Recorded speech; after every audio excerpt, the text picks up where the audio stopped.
Okay, my name's Dave. This is your Pinner Racing channel. Forget about it. Yes, I have been watching Donnie Brasco on the YouTube in the background. Thank you for noticing. This probably is going to go out on the best dual sport bikes as well because everybody needs to know this. It's a very simple fix. It's just a cheap little part here. We've made a nice new billet hard mount crankcase pressure sensor holder that you can see here.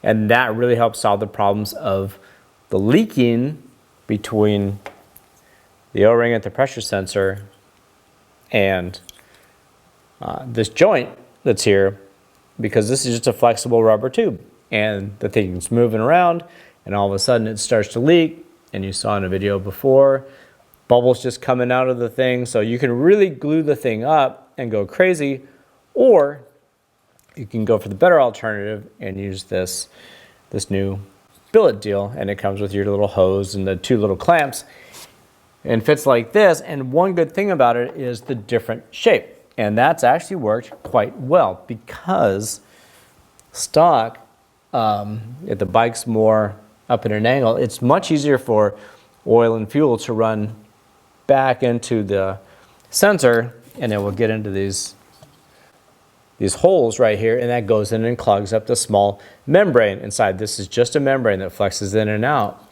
and that turns that pressure that's in your crankcase, and that turns it into an electrical voltage that sends back to the ECU, and the ECU takes that voltage, determine on what it senses, and it richens up or leans up the fuel mixture. And so if it richened it up, all of a sudden you could just start fouling plugs and not know why. If it leans it up, you can just start running worse, making less power, and not know why. So if the sensor goes out or gets clogged up, you can start to develop those issues.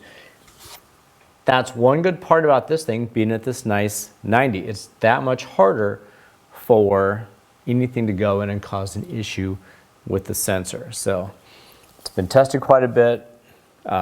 It's just making the bikes one more step to becoming problem-free. If you haven't had a problem with your bike yet, well, you might. It's like saying, well, I've never had a problem. That's great. Then keep riding around on your light-duty tube. But there's much greater chance of you popping a light-duty tube, right, than a heavier duty tube. So you're probably not going to ride light-duty tubes through the desert, race Baja on them. You're probably going to cover your ass and make the bike as bulletproof as you can. That's basically just what you're doing here before something possibly goes wrong. It's just a real simple fix. So, hey, check the dude out. I know you'll like it. It's very simple to change.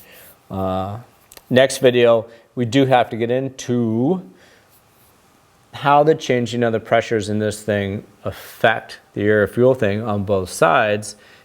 It's pretty important to know, because then we have to get into cold start procedures, blown crank seals, and you really start to understand maybe why some people are having a lot of issues. Some don't. Some have a lot. But hey, food for thought. So thanks for watching. I hope you have a great night, and see you next video.